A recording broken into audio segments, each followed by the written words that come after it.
Barka ne.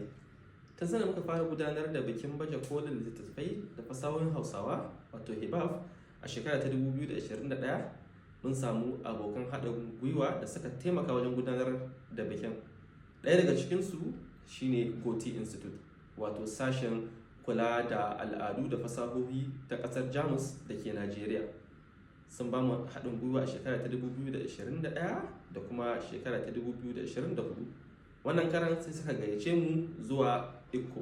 Yanzu ga mu a Lagos inda muka zo muka yi bayani yadda muke gudanar da HIBAF shekara 4 da suka wuce da kuma tunanin da muke yi na gudanar da shi a wannan karan.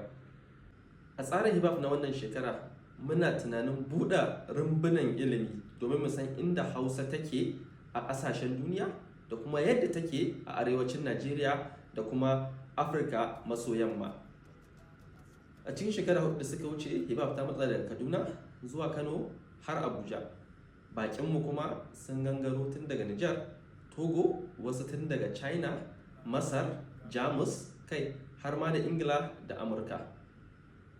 Muna sa ran za ku ci gaba da biyo mu domin gudanar da HIBAF a shekara ta 2025. A yanzu dai ga tsaraba nan daga Ikko. Mun gode.